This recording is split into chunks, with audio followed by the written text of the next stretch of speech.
pretty stunning admission from the Lord of the Rings of Power crew. They were in a full court press this weekend at San Diego Comic-Con, and I want to talk about not just like the negative reactions to this, but the apathy would be probably a better example. Like, there's articles, I'm going to show you some of them, is that like, it's like, oh, the hate is all, it's not real fans. It's not real fans. From a trailer with 9 million views. It's currently, by the way, you can't see this, but via the plugin I can see it has 67,000 upvotes. That I just want to stop like right there. 67,000 upvotes on 8.5 million views. That is absolutely, positively pathetic. I'm just saying, like, where's the excitement? The number of views, these are paid views. Okay, so Amazon's paying for the views. Sorry, I forgot to put up on screen. 8.3 million views, only 67,000 likes. 195,000 dislikes. 195,000 dislikes. And it's getting absolutely memed into oblivion. How about the Q&A? You know, they're always, I don't know who voted these losers in, like Patton Oswalt and Stephen Colbert is like the king of the nerds. What's the other guy? Wesley Crusher. What is his real name? Will Wheaton. We don't want them. We don't like you. We don't think you're funny, and you're all fake nerds. Okay. So Patton Oswalt hosts this Q&A. Prime Video, okay? A streamed live event. Only 67,000 views. Are you kidding me? Like, excuse me? Baking powder? 67,000 views. Where are the fans? All this huge undercurrent of fans that just really wanted this fake Lord of the Rings show. Where are they? Oh, and in case you're wondering, 2.8 thousand likes, also pathetic rate, to 8.3 thousand dislikes, a 4-to-1 dislike ratio. And Prime is now turning off comments. They're running in fear. I'm not kidding. They're turning off comments on a show that they're spending $55 million an episode on. They're turning off comments. What does that tell you? Where are all the fans? The fans are just so excited that they're not saying anything about it online. The fans are so excited that they aren't even clicking the like button. They're not watching the videos. All the fans of this Lord of the Rings, Rings of Power show apparently are just floating around in the aether, and they're not consuming anything online. They're such huge fans, they must be afraid of being spoiled. Speaking of spoiled, today you may have gotten an email from Coffee Brand Coffee. Just a quick note, we have a July sale going on for the next 5 days. With promo code July, you'll save 10% off single item orders. It's the biggest discount we've ever done. I want to let people stock up this summer. So, to celebrate us going over 1,200 5-star reviews. By the way, if you've got your coffee, tea, or cocoa, please do drop by the website and leave a review and include a picture. That kind of proof is so important to us. But promo code July from now till like the end of the week saves you 10% on all of our coffee, teas, and cocos, by the way. The Lord of the Rings showrunners address rumors that modern politics will influence the show. Exclusive! Co-showrunner Patrick McKay tells Total Film the show aspires to be timeless, like Tolkien's work. Isn't that interesting? Timeless, you say. But you don't care about the lore. You literally fired the Tolkien scholar on your show for pointing out, hey, like, your show is polluting the Tolkien lore. Lord of the Rings, Rings of Power comes loaded with expectations, something the showrunners know to expect considering the sheer popularity of Tolkien's work. However, One thing that has been brought up numerous times in online forums is the rumor that the modern politics will influence the story. According to them, that's not the case. Except it is the case. It infects everything, right down to the casting decisions, and you know it. Right down to the female Black Dwarf and Don Lemon playing an elf. Are you kidding me? I'm supposed to believe that your modern politics aren't going to get involved in the show, but it already has.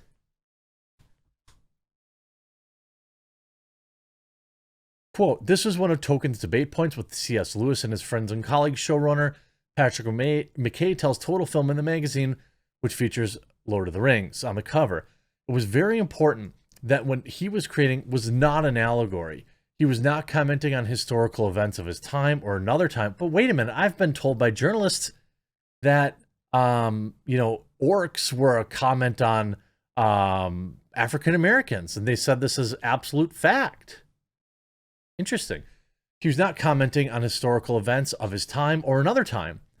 He was not trying to transmit a message that spoke to contemporary politics.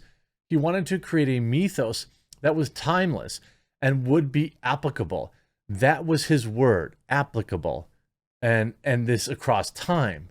Every single choice we made at every turn of the show has been to be faithful to that aspiration, because that's what we want as viewers. We don't want to adapt the material in a way that might feel dated. We aspire to be timeless. That's why these books still speak to so many people, because so much of what's in them has not aged a day. And we aspire to do the same thing. And I think we feel that once people see the show and see the stories and the characters and the worlds are in context, they'll feel the same way. This is something very common we see from like a lot of Hollywood talking. Just watch the show. Give it a chance. Watch the show. Well, like, I don't want to watch it. I'm going to have to, so that I can cover the absolute incoming disaster. Another talking point regarding the series has been about the expedited timeline. I don't care about that. I understand you only have so many hours, so much screen time to cover certain things. So they're coming out and denying that modern politics will be injected in the show, but they've admitted already that it will. And what a coincidence. We go to Screen Rant. Rings of Power Comic-Con trailer makes quote-unquote fan complaints look stupid. So here we go with the media attacking the fans. Like, essentially the headline is saying, if you don't like the Lord of the Rings trailer, if you critique it, you're not an actual fan. Where are the fans, my friends? Hanging from the ceiling, providing a nice cool breeze? Where are the fans? Not even 70,000 likes on a trailer that you paid people to watch 8.3 million times? Where are the fans?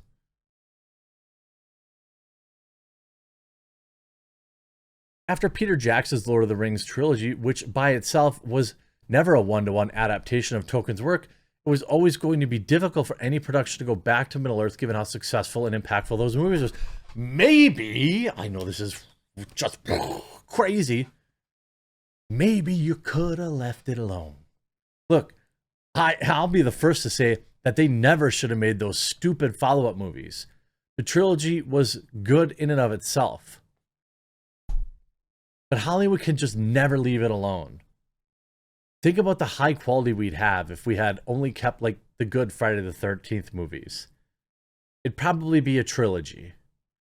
But it's just like, oh, people will pay to see something that says Friday the 13th. Oh, we'll just pump out another garbage movie. Oh, man, horror film fans just get screwed at every possible turn.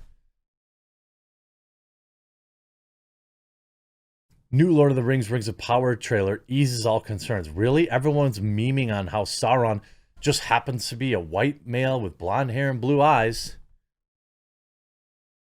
With a series of teasers, promotional pictures, and an incredible San Diego Comic-Con trailer, The Lord of the Rings Rings of Power has set the stage for a promising first season. Despite being technically a prequel to the main story, the possibilities to where the story can go are endless. It remains to be seen exactly how similar to previous Middle-earth movies but also how distinct and unique it actually will be. You're joking, right? The trailer didn't show us any more. It didn't like ease any concerns that it was a ridiculous cash grab. It's just more of the same. And then the media coming out and like the proof is in the only 67,000 people watch this live stream. I've had live streams that ended up with higher view totals than that. And I'm not spending $55 million an episode. But you got the stunning and powerful Patton Oswalt. Yes, I know he's had some tragedy in his life, but he's also a piece of garbage. Why he keeps getting hired for these hype... Oh, he's the D&D hype guy. He's the Lord of the Rings hype guy. He's insufferable. I did like him in Justified briefly, though. I'm telling you, 67,000 likes on 8.3 million views, and the comments are full of people memeing on it. No, I'm sorry. I don't believe you that when you say that modern politics won't be in, because I've already seen it. I hope you enjoyed this video, and I can't wait for this show to come out. We'll talk to you again real soon. Remember, promo code JULY at Coffee Brand Coffee saves you 10% off today. We're only running it through this week.